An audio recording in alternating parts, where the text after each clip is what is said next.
Bevelyn Demps absolutely loves children. She spent most of her career teaching first graders. I like the first graders. They're nice to teach because that's where they get their foundation. And I love giving them a good foundation where they can read and write. Let's go back in time, the year 1967. Demps, a veteran teacher, 20 years of experience, bachelor's and master's degrees, yet she had an uphill battle before she was even allowed to teach students at Justina Elementary. Parents interviewed Demps before their children were allowed in her classroom. It was something new for me. It was like they were testing me because they couldn't figure me being the only black that they sent to that school, so they want to be sure I was the right person. And they found it out and find it out quickly too. If I do say so. I knew what I was doing because I went to school and was educated for elementary. Demps was the first black teacher at the school. Now 100, she recalls there were those who thought she couldn't do the job. Discrimination, racism were no strangers as she entered the classroom in the Arlington neighborhood. But Demps stayed the course and proved them wrong. I didn't leave on account of that.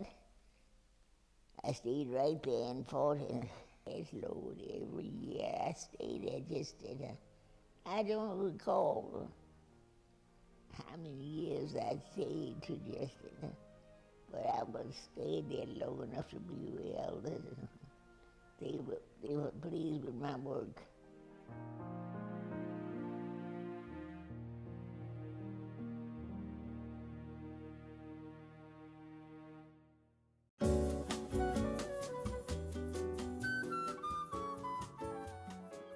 Some call it the cornerstone of La Villa.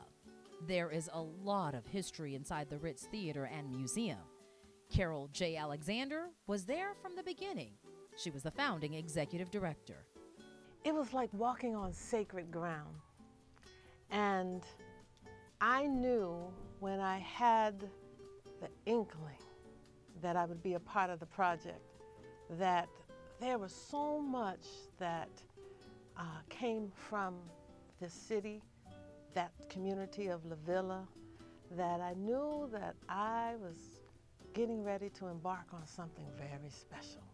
Back in the day, the old Ritz was a movie theater for blacks.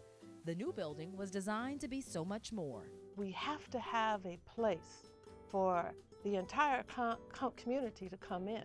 Yes, this was an African American museum and theater. Yes, we will have exhibitions of African Americans, local and nationally.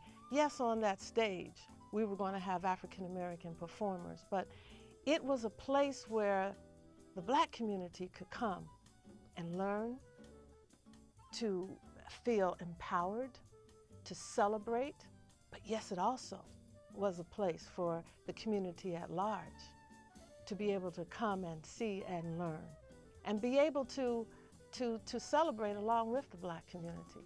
Alexander says she and the city really thought about the purpose and what it would take for the Ritz to succeed, from her role to the shows and featured exhibits.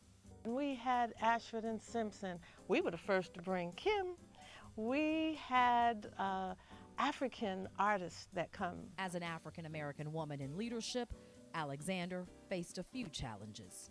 Being a woman, first of all, I remember the first day I had the hard hat on during the construction, and I said this couldn't happen or that couldn't happen, and there was a look that I was given because a woman is not supposed to talk to construction working men. A lasting legacy. Alexander made sure the Ritz Theater and Museum was a place for arts, culture, entertainment, and most of all, an educational experience for the entire community. It was my passion. It was my waking up in the morning and my close my eyes at night. It was more than a job. It was an institution of learning. The Ritz was an institution of revitalization of mind, soul, and spirit. It was an institution of scholarship. It was an institution where you could be able to come and see what you could become.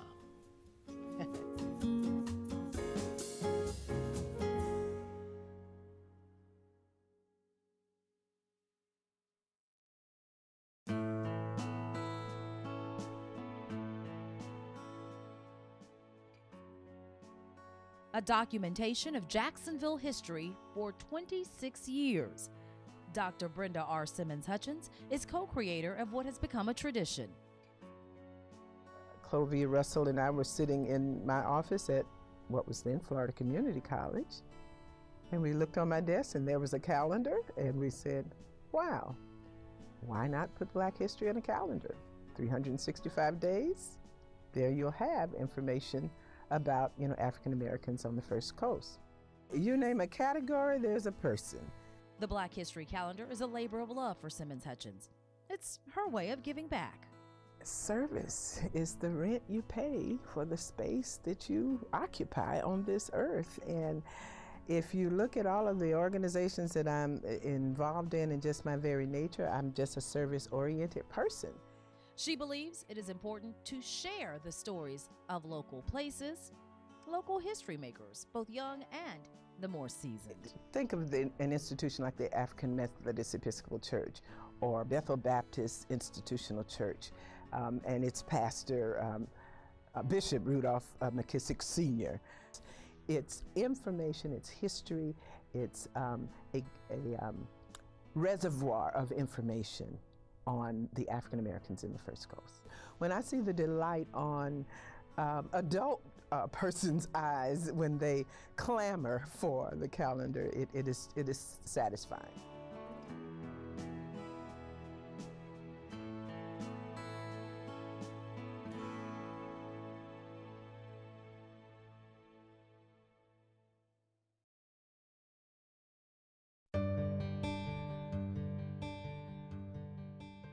Dr. Marvin C. Wells has a place in history at the University of Florida College of Dentistry. Well, for me, the distinction is not so much of a personal distinction. It's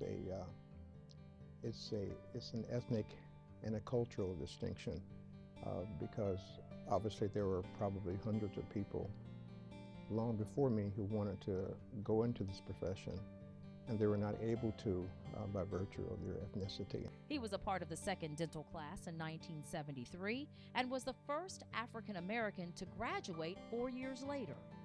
You have to remember that in Florida, at the University of Florida, the first African American medical student graduated in 1970. The culture of failed opportunities for African Americans and people of color was already present, and the ones who had gone into the University of Florida's medical school, then they had started the process, and so I considered it a privilege that they were the true first ones. Wells says discrimination during his college years was subtle. Grading issues, you had to perform better in order to get a comparable grade. Those types of things. For me, it was helpful because it raised my level of excellence because I knew that I had to perform at a high level in order to be able to succeed. Wells credits his parents for instilling in him that drive for success. Even as a child, he was determined not to let anything hold him back. As a young boy, I had a terrific problem with stuttering, and the school system probably didn't understand what stuttering was all about and how it originated. At about my third or fourth year in elementary school, they wanted to put me in a special class, and I begged my mother not to allow them to put me in that class. And I remember crying for a whole day, and she did not. Strength, courage, and belief in his abilities. Adversity leads to strength. It doesn't necessarily promote weakness.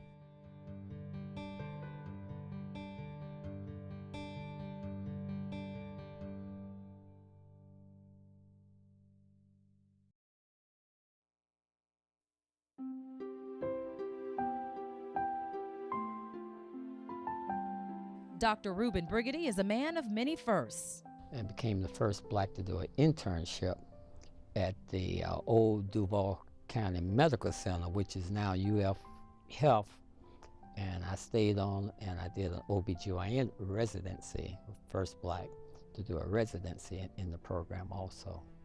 That list of firsts began at Stetson University, where he was the first black to take a physics class, and then in Gainesville.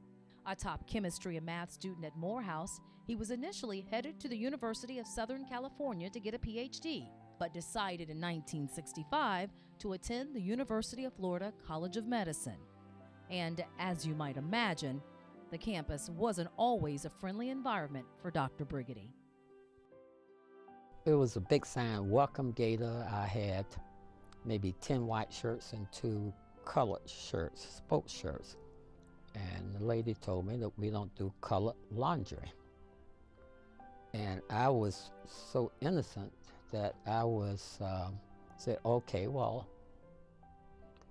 if you do these white shirts, I will do these sports shirts at home. And she said, no, I mean, we don't do colored people laundry. That was an introduction to some of the challenges he would face. There were professors who told him he wouldn't succeed and wanted him to leave the school. He even had some doubts.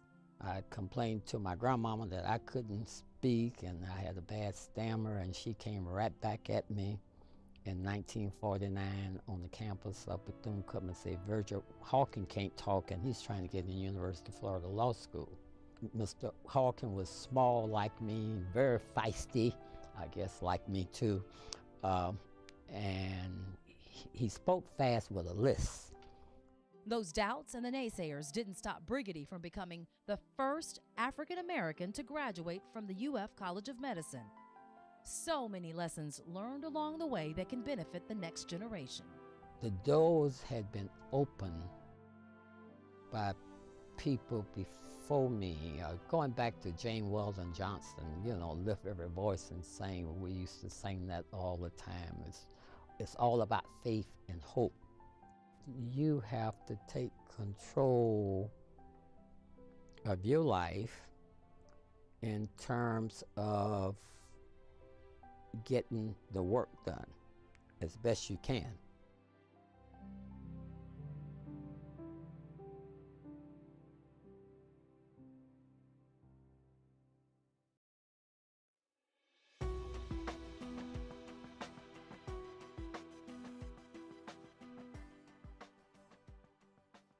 Dr. Richard Danford has been able to utilize his contacts to benefit the community.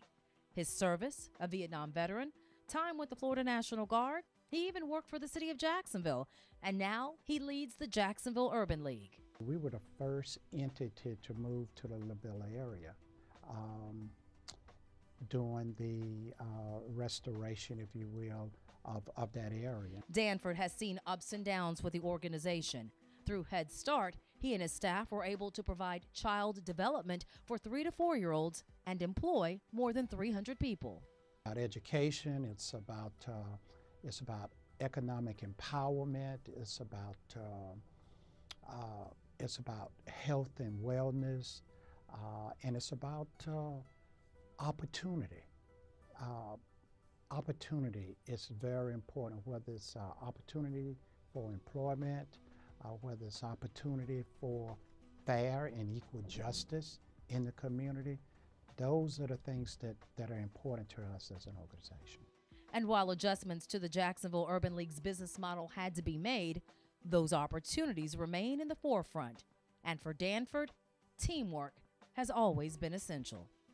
In order to provide the kind of service that we as an organization provide, I think that the leadership has to be a servant leader, okay? In other words, a leader that puts the community and the organization first.